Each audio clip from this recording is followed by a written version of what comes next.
અક્ષરાનંદ સ્વામીની વાતો 61મી વાત અને કથાનો ભાગ આવ્યા 14મો।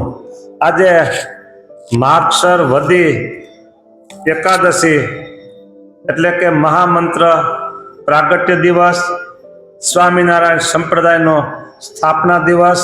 224 વર્ષ પહેલા આ સ્થાપના થઈ એ આ દિવસ છે। આજે તારીખ છે 15/12/2025। ઘડીક થયું ત્યાં પાંચુબાઈ આવ્યા અને મહારાજને કહ્યું છે, મહારાજ મારા કોઠા ઉપર પાણી ચૂવે છે ચોમાસામાં। તુરત મહારાજ પાંચુબાઈના ઓરડામાં પધાર્યા અને મહારાજે કહ્યું છે આ કોઠો આડો પાડો। પાંચુબાઈ કહે મહારાજ કોઠાના પાયા ભાંગી જાય। મહારાજ કહે કોઠા હેઠે મોટો નાગ છે, કોઠાની હેઠે મોટો નાગ છે। પછી કોઠો આડો પાડ્યો એટલે મોટો નાગ નીકળ્યો ને મહારાજની પાછળ ચાલ્યો અને મહારાજ દરબારમાં પધાર્યા ને નાગ મહારાજની પાછળ દરબારમાં ગયો। મહારાજ કહે એક મોટો ગોળો લાવો, તેમાં નાગને પૂરો। પછી એનો માટીના ગોળા આવે ને માટલા, હા, પછી ગોળાને વાંકો પાડી નાગ પાસે મેલ્યો એટલે નાગ પોતાની મેળે ગોળામાં બેસી ગયો। પછી મહારાજે ઢાંકણી ઢંકાવી અને મોં બંધાવી દીધું ને મહારાજ કહે નારાયણ ધરાને માથે મોટું નેરવું છે પાણીનું, ત્યાં આને મૂકી આવો। પછી પાર્ષદ ઘોડો માથે ઉપાડી અને ત્યાં મૂકી આવ્યા। તે જોઈ રામ પ્રતાપજી મહારાજને સંશય થયો છે। સાંભળજો,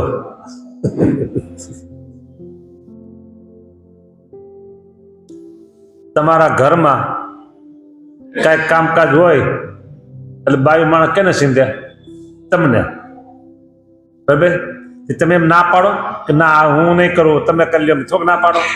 એ ગમે તેવું કામ સીંધે ઘરનું એટલે તમારે કરવાનું જ હોય। શું કામ કરો તમે? કારણ કે કાલે સામે કીધું તું, નિષ્કુળાન સામે શું કીધું તું? એ વાક્ય તમે કહેતા હો તો બોલું કે ઘરની ગોલી નો ગોલ, બરાબર? એટલે તમે એ બધું કામ કરો અને કરવાનું જ હોય ને તમારે। તમે નો કોણ પાડોશી થોડાક આવે? એમ મહારાજને કાલે એમ કીધું જસુબાઈએ કે મહારાજે પાણી ચૂવે છે તો મારે તરત હમું કરી દીધું। કઈ મળતું નહોતું તો મારા ખંભા ઉપર ચડો કે મને કે પાર્સદ ને કે નાજા જોગે કે ખંભે થોડું પગ દેવાય કે પર નિહાણી ગોતી આવું કે નિહાણી ગોતી એવા એ બધું હમું કર્યું। ત્યાં પાંચુબાઈ આવ્યા કે મહારાજ મારા કોઠા ઉપર પાણી ચૂવે છે કે મને હમું કરી દો ને। આ બધું છે ને જસુબાઈ નું કામ કર્યું, પાંચુબાઈ નું કામ કર્યું અને એક બાજુ બેઠા બેઠા આમ જોયા કરે કોણ? રામ પ્રતાપભાઈ એ બધું જોયા કરે છે કે આ બધા ઓલા શાકોત્સવ થયો ને ત્યારે કીધું અમારા ભાઈને તો કે રસોઈયા તરીકે રસોઈયા બનાવી દીધા અમારા ભાઈને કે હા। રામ પ્રતાપજી મહારાજ બધું જોયા કરે છે અને બોલ્યા, એને સંશય થયો છે। ઘરે તો ચીબડી નીંદવા લઈ ગયા હતા ત્યારે ચીબડી ખેંચી કાઢતા અને અહીં કાઠીના ઘરની નોકરી કરે છે।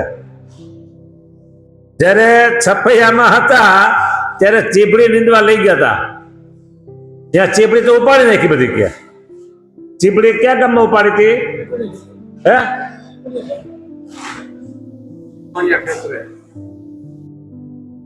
તરગામમાં। તરગામ કોનું હતું? રામ પ્રતાપ સસરે ત્યાં સુવાસીની બાઈ પિયર ગયા હતા અને કે હું એકલી ન જાઉં, ભક્તિ માતાને કે હું ઘનશ્યામને લઈ જાઉં તો ભક્તિ માતા કે એના વગર હું ન રહી શકું તો કે તો હું નહીં જાઉં તો કે સારું લઈ જાઉં ઘનશ્યામને, પાછા વહેલા વહેલા આવજો કે હો। હા, પછી 3 જણા ગયા, આમ તો 4 જણા ગયા। 4 કોણ હતા? નંદરામ, ઘનશ્યામ અને રામ પ્રતાપભાઈ સુવાસીની 4। એટલે પછી આ બધા જતા રમવા બધા એમાં બધી ચીબડી ઉપાડી નાખી બધી, તરગામની વાત છે, ત્રિકોણી ખેતરની નહીં. એટલે ત્યાં તો ચીબડી નીંદવા લઈ ગયા હતા ત્યારે ચીબડી ખેંચી કાઢતા, અને આ કાઠીના ઘરની નોકરી કરે છે, જે સર્પ જલાવે છે, ચૂવા પાણીના બંધ કરાવે છે, વગેરે કાઠીનું કામ કરે છે. પછી મહારાજ અંતરે પણ બોલ્યા છે, સૌ સભા સાંભળો, સાંભળો, કેટલાકને સંકલ્પ થતા હશે કે કાઠીની નોકરી કરે છે કે, અને ઘેર કાંઈ કામ કરતા નથી, પણ આ કાઠી નથી, આ તો સર્વે દેવ છે, તે દેવની નોકરી હું કરું છું. પછી રામ પ્રતાપજી મહારાજ પોતાના મનમાં સમજ્યા છે, મહારાજે મારી ઉપર કટાક્ષ કર્યો છે. વાર્તા 61 પૂરી. મહારાજ ગઢપુરમાં બિરાજમાન હતા અને ગામ સરદારથી હસનભાઈ તથા નાથાને તેણી માએ પોઠિયા ઉપર છાલકામાં બેસાડી ગઢપુર લાવ્યા અને દરબારમાં આવી છાલકું હેઠું ઉતાર્યું, તેમાંથી બંને ભાઈને બહાર કાઢ્યા. છાલકું શું કહેવાય? હા, ગધેડું હોય ને, ગધેડું બે બાજુ આમ ખાના હોય, ગધેડા આમ બે બાજુ, એટલે એમાં એ વાસણ ભરીને માટીના વાસણ વેચવા જતા હોય, પણ આ પોઠિયા ઉપર એવું છાલકું રાખી અને બેમાં એના છોકરાને બેહરા, એકમાં હસનભાઈ ને બીજામાં નાથાને, હાલો આ આપણું વાહન, 4 વ્હીલ વાહન, 4 પગ હોય ને આવી છાલકું હેઠું ઉતાર્યું ક્યાં? ગઢપુરના દરબારગઢમાં, અને બંને છોકરાને બહાર કાઢ્યા. તે હસનભાઈ 8 વંકા હતા. કેટલા વાંક હતા શરીરમાં? અષ્ટાવક્ર, 8 વાંક હતા. અને તેનો ભાઈ નાથો એ મૂંગો હતો. હવે કોના વખાણ કરવા આવે કયો? તેને જોઈ બ્રહ્માનંદ સાહેબ બોલ્યા છે, મુકમ કરોતિ વાચાલમ પંગુમ લંઘયતે ગિરિમ યત કૃપા તમહમ વંદે પરમાનંદ માધવમ. પછી મહારાજે હસનભાઈના 2 પગ ઉપર પોતાના 2 પગ દબાવી ડોકે ઝાલી અને ઊંચો કર્યો. બરાબર? હા, આ શ્રી કૃષ્ણ ભગવાન આવું કોને કર્યું હતું? હા, ખૂબ જાણે, ખબર તો છે. હવે બધા તમે બધા છો વિદ્વાનો બધા. એટલે મહારાજે સામે ઉભો રાખ્યો હસનભાઈ ને, અને એના પગ ઉપર પોતાના પગ રાખી અને અહીંથી આમ ગળાથી ઊંચો કર્યા. બરાબર? કડક કડક કડક કડાકા બોલતા ગયા અને સંપૂર્ણ સીધા થઈ ગયા. હા, ખેંચો, અને પછી મહારાજે ધક્કો માર્યો એટલે ચાલવા શીખી ગયો. અને મહારાજે કાઠીઓને કહ્યું છે, એક ચકલી જાલીને નાથાનું મોં ફાડી અંદર ચકલી બોલાવો. હવે ચકલી ક્યાં પકડવા જાય અત્યારે? હા, એ પકડી આવ્યો ક્યાંકથી, ગમે તેમ કરીને પકડી આવ્યા અને નાથાનું મોઢું ઉગાડ્યું અને ચકલી દેવી એટલે ચીચી ચીચી મીની કરવા નાથો બોલવા લાગ્યો. હવે આ ભગવાનને કોણ પૂગે? તમારે આને બોલતો જ કરો તો ચકલી શું કામ પકડાવી? ચકલીમાં શું કઈ છે? કઈ એવું કઈ કરામત કઈ? ચકલી બોલે એટલે તો મૂંગા શું મૂંગા આશ્રમ હોય છે ને, ત્યાં ચકલા બધા પકડી બધા બોલાવો. પણ આ ભગવાન છે ને એવી લીલા કરે, કોઈને ખબર ન પડે.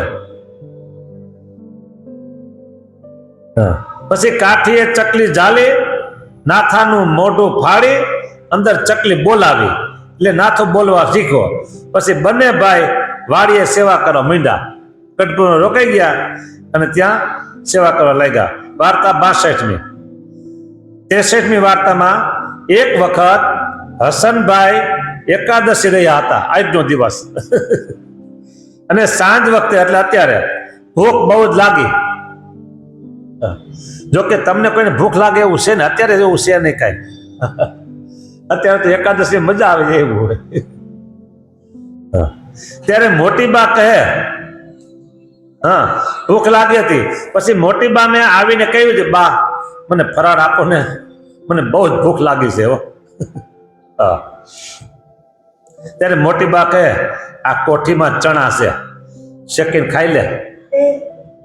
ચૂલો હળગાય અને ઓલી બાટલીની ઠીબડી હોય એમાં ચણા નાખ અને શેકી નાખ, દાળિયા થઈ જાય, મીઠા વગરના દાળિયા. હો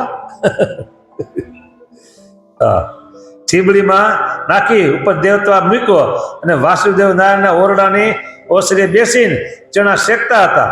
તે વખતે મહારાજ લક્ષ્મીવાળી દરબારમાં આવ્યા અને ચોપદાર છડી બોલ્યો છે એટલે હસનભાઈ મહારાજની બીક લાગી છે, મહારાજ ભાળશે તો મને ખીજાશે એમ જાણી પોતે ભાગ્યા. તે હાથમાંથી ચણાની ઠીબડી પડી ગઈ અને ફળીમાં દેતવા એ વેરાઈ ગયો. ચણા વેરાઈ ગયા અને મહારાજ દરબારમાં પધાર્યા. પછી મહારાજે મોટી બાને પૂછ્યું છે આ ચણા કોને ઢોળ્યા? અહીં કે આ ચણા અહીં ઢોળ્યા કોને? કે મોટી બા કહે મહારાજ હસન ભૂખો થયો હતો ને તે ફરાળ માટે ચણા શેકતો હતો, તે તમે આવ્યા એટલે ભાગી ગયો. બીક એ બધાને બહુ પાછી. પછી મહારાજ કહે બોલાવો હસનને. પછી વાડામાંથી હસનભાઈને બોલાવ્યા. હસનભાઈ સંતાણા હતા વાડામાં, તેથી આવ્યા. મહારાજ પાસે હાથ જોડી અને ઉભા રહ્યા. તે થરથર શરીર ધ્રુજતું હતું. મહારાજ કે હસન કેમ ચણા ઢોળ્યા? હસનભાઈ કે મહારાજ એકાદશી હું રહ્યો છું, તે ભૂખો બહુ થયો હતું, તે ફરાળ માટે મેં તો ચણા શેકાતા. એલા પણ આજ ફરાળમાં એકાદશી ચણા નો હાલે. તે તમારા આવવાથી હું ભાગ્યો. પછી મહારાજ કહે જા એકટાણું કરજે, તારે એકટાણું જમી લેવાનું, જે રોટલા ખીચડી હોય એને છૂટી મળી ગઈ. હા, તમે છૂટી લેતા નહીં. એક વખત ગઢડામાં હસનભાઈએ તમાકુનો વેપાર કર્યો હતો. તેમાં પોતાને ખોટ જાય એમ જણાયું. એટલે રામચંદ્ર કરીને ગામ રૂવાદના બ્રાહ્મણ હતા, તેને કહ્યું છે આ તમાકુના વેપારમાં હાંસલ બહુ આવે તેમ છે, માટે ગાડીઓ ભરી સરદાર વેચવા જાવો. લ્યો, ગઢડામાં હસનભાઈએ તમાકુનો વેપાર કર્યો, તેમાં પોતાને ખોટ જાય એમ જણાયું. એટલે રામચંદ્ર કરીને રૂવાદના એક બ્રાહ્મણ હતા, એને એમ કહ્યું કે તમાકુના વેપારમાં હાંસલ બહુ આમ છે, નફો બહુ થાય એમ છે, પણ તમે સરદાર વેચવા જાઓ. સરદાર મોટું શહેરી છે તેથી. પછી ગાડા ભરી રામચંદ્રને હસનભાઈએ સરદાર મોકલા. અને મહારાજ સવારમાં નહાઈ ધોઈ પૂજા કરવા બેઠા. પછી મહારાજ કહે રામચંદ્ર ક્યાં? પછી કોઈએ કહ્યું છે ભાંગ વેચવા મોકલો છે ને. ભાંગ તમાકુ ભાંગ વેચવા મોકલા.